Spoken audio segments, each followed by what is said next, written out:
மக்களவை பொதுத் தேர்தலில் தமிழ் மாநில காங்கிரஸ் கட்சிக்கு சைக்கிள் சின்னம் ஒதுக்க உத்தரவிடக் கோரி அக்கட்சியின் தலைவர் ஜி.கே. வாசன் மனு அளித்துள்ளார்.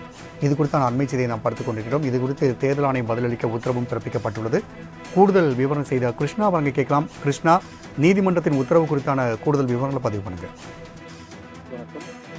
எதிர்வரக்கூடிய மக்களவை பொதுத் தேர்தலில் சைக்கிள் சின்னம் ஒதுக்க கோரி தமிழ் மாநில காங்கிரஸ் தாக்கல் செய்த மனுவிற்கு பதிலளிக்கும்படி இந்திய தேர்தல் ஆணையத்திற்கு சென்னை உயர்நீதிமன்றம் இன்று உத்தரவு ஒன்றை பிறப்பித்திருக்கிறது.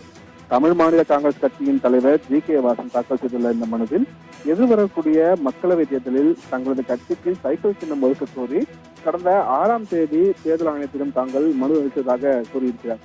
அடுத்த 4 வாரங்களில் எப்போது வேண்டுமானாலும் தேர்தல் அறிவிக்கலாம் என்ற நிலையில் தங்களது மனு இதுவரை எந்த முடிவும் எடுக்கப்படவில்லை எனவும் அந்த மனுவில் குறிப்பிட்டிருக்கிறார்.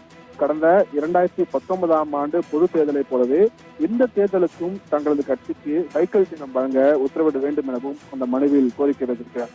இந்த மனு நீதிபதிகள் மகாதேவன் மற்றும் நீதிபதி முகமது ஷஃபீக் அடங்கிய அமர்வு முன்பு இன்று விசாரணைக்கு வந்தபோது மனுதாரின் இந்த மனுவுக்கு பதிலளிக்கும்படி தேர்தல் ஆணையத்திற்கு உத்தரவிட்ட நீதிபதிகள் வழக்கின் விசாரணையை நாளை மறுதினத்திற்கு தள்ளிவிட்டு உத்தரவிட்டார்கள். ராம்குமார்.